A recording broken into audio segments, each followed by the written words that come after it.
Hey YouTube, welcome to DMG Gaming and Adventures. I'm your host, David Garcia, and on today's video, we are bringing you a non-spoiler review of The Equalizer 2. One thing we've all come to know, if Denzel Washington is involved, the movie at least warrants a look, but will more often than not be one extreme or the other. It's either a massive blockbuster or it's a massive thud, and The Equalizer 2 is no different. Equalizer 2 stars the legendary Denzel Washington, who reprises his role as Robert McCall.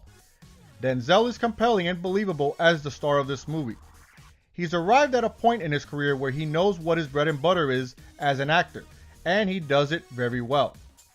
He's rejoined by Melissa Leo and Bill Pullman, who returned from the first movie as McCall's friends Susan and Brian Plummer. They are the only returning co-stars from the first movie, and their performances were passable, albeit somewhat confusing. Debuting into the franchise in this film is Pedro Pascal and Ashton Sanders. Both had interesting characters and gave the movie some substance with their roles. Sanders in particular is still a new and up-and-coming actor, but I feel he has the potential to become a pretty good and consistent movie actor going forward. So, does this cast come together and to put together a good movie? That's debatable. Last week, I discussed how Skyscraper's success was in the fact it knew what it was and didn't try to overcomplicate things. While Equalizer 2 does the exact opposite. Equalizer 2 suffers from an identity crisis where I don't think even it knows what it wants to be. There are fantastic action sequences in this film, but the slow and tedious journey from one action scene to another almost doesn't seem worth the time. Also, while being dubbed a sequel to the original Equalizer of just 4 years ago, there is nothing in the story that truly connects this movie to the original.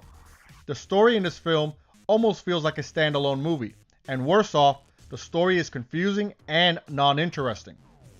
It's truly remarkable that 2 films in, and I still feel like I know nothing about Denzel's character. The Equalizer 2 suffers from a problem where it tries to be more than it should be.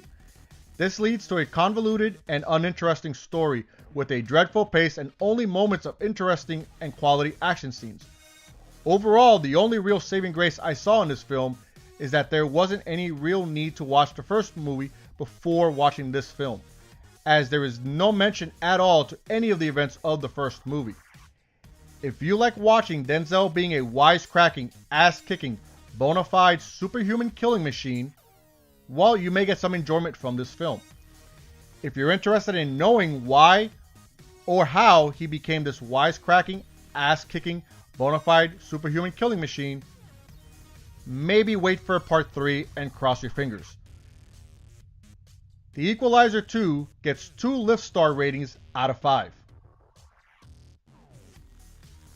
That's all the time we have today. Thank you for viewing this video.